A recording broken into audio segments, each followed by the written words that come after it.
Salut la famille, ici c'est Passionné du sport.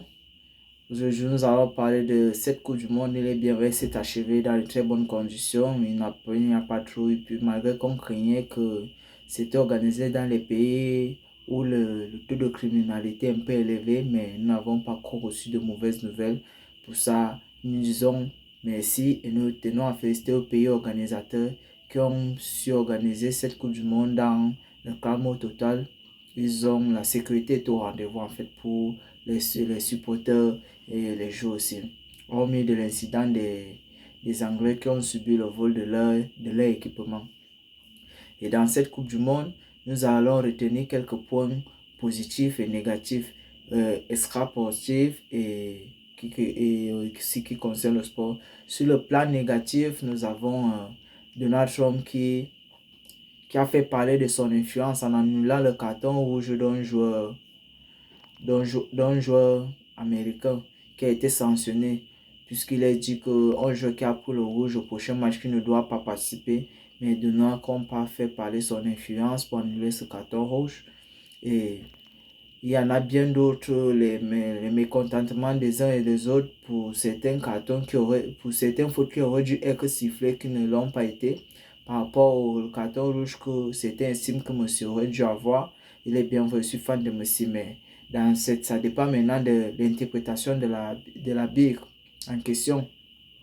La BIC a peut-être vu que la faute n'était pas volontaire. Certes, il y avait faute, mais la BIC a peut-être vu que ce n'était pas volontaire.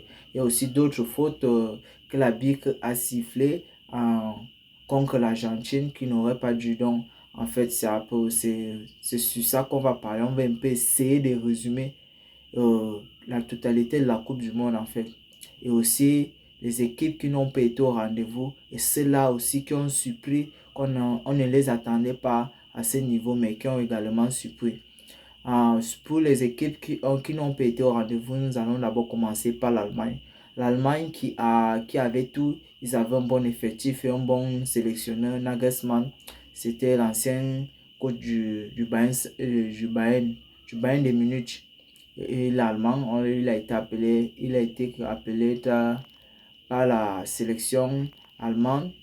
Donc, et tous les joueurs qu'il a appelés, la majorité des joueurs, il les connaissait tous parce qu'il était leur coach au Bayern Munich. Donc, on espérait qu'il connaissait pratiquement tous ces joueurs comme les Jamal Moussala, les Joshua Kimmich et Mayen et bien d'autres. Donc, cette équipe d'Allemagne a déçu. Ils n'ont pas été au rendez-vous. Et comme deuxième équipe qui a surpris aussi, nous avons le Brésil.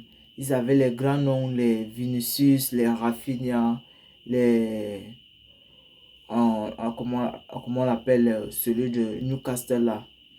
Car ils avaient les Neymar et bien d'autres joueurs. Ils avaient une équipe compétitive sur le papier, mais sur le terrain, ce n'était pas ça. En fait, ils n'ont pas été au rendez-vous. Et du côté de l'Afrique, nous avons eu le Sénégal. Le Sénégal aussi qui n'a pas été au rendez-vous. Ce qu'on attendait d'eux, ce n'est pas ce qu'ils ont proposé. Même le Maroc, bien que s'ils ont été éliminés, le Maroc a été éliminé par une grande nation, par une grande équipe de France et un Mbappé qui était tout feu, tout flamme. Mais même le Maroc n'a pas été. En fait, durant le match, je n'ai pas vu certaines résistances. Ils n'ont pas co-résisté. Ils n'ont pas montré que ils sont venus pour venir se battre pour ce trophée. Le Maroc est également dessus. Il y a aussi la Côte d'Ivoire. On ne sait pas d'où les classer, s'ils étaient à la hauteur ou pas, mais de mon humble avis, la Côte d'Ivoire n'a pas été au rendez-vous. Maintenant, il y a aussi le Portugal. Le Portugal, sur le papier, ils avaient tout. Vous avez du Bruno Fernandes, du Bernardo Silva, de Vitinha qui était meilleur, qui sortait d'une bonne saison au Paris Saint-Germain. Vous avez également Nuno Mendes. Et c'est le seul même qui a été au top durant cette Coupe du Monde du côté du Portugal, Nuno Mendes. Vous aviez le jeune là, comment on l'appelle, il joue aussi au Paris Saint-Germain. Il était fort, il avait du volume de jeu. Et ces joueurs du Portugal, nous pouvons épargner Cristiano parce que Cristiano, on estime que l'âge a pris le dessus sur lui. C'est pour ça qu'il peut être excusé. Mais cette équipe du Portugal a également dessus. Il y en a d'autres pays qui nous ont dessus, mais c'est ceux-là que je tiens beaucoup, qui m'ont beaucoup plus dessus de dans cette, dans cette Coupe du Monde 2026. Maintenant, des pays qui ont totalement surpris, qu'on ne les attendait pas. Je commence d'abord, je garde le meilleur pour la fin. Je commence d'abord par la Norvège. Pour moi, je n'attendais pas la Norvège à ce niveau de la compétition. Je ne les attendais pas à être. Il est bien vu, ils ont un avançant comme Erling Haaland qui marque des buts et qui a été au rendez-vous. Je pense que Erling Haaland désormais le meilleur buteur de la Norvège, toute compétition confondue, si je ne me trompe. Mais la Norvège qui a été au rendez-vous durant cette Coupe du Monde, certes, ils se sont fait éliminer par l'Angleterre, une grande nation aussi.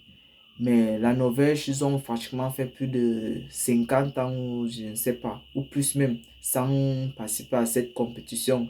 Mais quand ils sont venus, ils n'ont pas été ridicules. Ils ont prouvé sur le terrain, ils ont mouillé le maillot.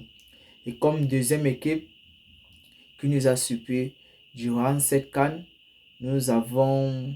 Bon, je crois que pour moi, ce sont mes deux équipes qui m'ont surpris. Durant cette Coupe du Monde, c'est juste que comme nous sommes habitués à la CAN là, mais durant cette Coupe du Monde, une deuxième équipe nous a surpris, c'est le 4V. Parce que le 4V, personne ne les voyait au rendez-vous. On ne les voyait pas. Ils tiennent d'abord tête au champion du monde actuel, la France. Ils font 0-0. Les gens ont cru que c'est la France qui était tenue. Non, c'est le 4V qui est au niveau, qui est à leur prime. Le 4V, ils ont surpris tout le monde. Peu importe quel pays tu te trouves, ils ont menacé même l'Argentine qui était champion du monde entier. Ils ont menacé. Mais vous vous rendez compte, le 4V quitte cette Coupe du Monde sans perdre un match en 90 minutes. Parce que même que l'Argentine les a éliminés aux prolongations. Et le match contre l'Argentine, ce qui m'a marqué, c'est que le 4V n'a pas marqué les buts du cafouillage. Ils ont marqué leurs buts par la beauté, l'esthétique, tout ça. Le 4V a marqué des beaux buts. L'enroulé, les buts bien conçus, j'ai apprécié. Et comme troisième équipe, c'est le Congo. Le Congo aussi qui avait fait beaucoup d'années sans participer à cette édition qui m'ont surpris. Parce que et ce qui est marrant, c'est que ce sont ces deux équipes-là, le 4V et le Congo, qui font en sorte que les Lions indomptables ne participent pas à cette Coupe du Monde. Parce que à la poule du Cameroun, il y avait le 4V. Et le 4V sort premier. Et le 4V qui gagne le Cameroun, qui gagne le Lions indomptables dans leur stade. C'est ces 4V qui empêchent en sorte que le Cameroun parte en cette Coupe du Monde en qualification directe. Et ils partent au barrage, ils rencontrent qui le Congo. En fait, ça prouve que le Lion n'était pas ridicule. Le Lion a juste rencontré des adversaires bien préparés et ils l'ont prouvé lors de cette Coupe du Monde que non, ils n'ont pas éliminé les Lions indomptables par le fait du hasard. Ils l'ont bien mérité parce que le 4V, ils ont menacé toutes les équipes qu'ils ont eu à rencontrer. Le Congo, ils ont aussi également tenu tête aux adversaires de haute envergure. Donc, mes félicitations à ces deux équipes, à ces trois équipes, la Norvège, 4V et le Congo. Bon, du côté du Ballon d'Or actuellement, puisque je vois un nom qui sort beaucoup plus là, Rodri. Je n'ai rien contre Rodri, mais soyons sérieux. Si le fait de gagner la Coupe du Monde donne un Ballon d'Or, pour moi, le joueur qui mérite le Ballon d'Or, si on ne se focalise pas sur les stats, on se focalise seulement le fait de remporter les titres collectifs là. Pour moi, c'est Fabien Ruiz. Il était un acteur majeur dans cette Coupe du Monde. Il était un acteur majeur pour le titre de l'Espagne, champion du monde. Fabien Ruiz, il a bien joué lors de cette Coupe du Monde. Il est bien vu, il n'était pas titulaire sur tous les matchs, mais le temps qu'il a eu à jouer, il a prouvé que il avait sa place dans cet effectif de la Rora. Et du côté du Paris Saint-Germain, je pense qu'il a fait un triplé. Il a gagné la Ligue des Champions. Il a gagné également la Ligue 1. Il a gagné la Coupe de France, si je ne me trompe pas. Pratiquement, il a tout gagné, tous les titres majeurs, que ce soit en club ou en pays. Donc, si un joueur mérite bien le Ballon d'Or, hormis des statistiques individuelles, c'est bien Fabien Ruiz. Il est bien vrai, je ne supporte pas le Parisien, mais il faut être réaliste. Puisque Rodri, il a fait quoi? Manchester City. Je ne pense pas qu'ils ont... Il a fait grand-chose. Il a pratiquement passé toute la saison étant au banc. Bon, parce qu'il était sur blessure. C'est à la fin des saisons que Rodri revient sur blessure. Peut-être parce qu'il a gagné le titre de meilleur joueur de la Coupe du Monde. Bon, qui n'est pas totalement mérité parce qu'il y avait beaucoup de joueurs qui méritaient ce titre. Mieux que Rodri. Il y avait Lionel Messi. Il est bien vrai, c'est pas parce que je supporte Lionel Messi, mais Lionel Messi méritait ce titre bien plus que Rodri.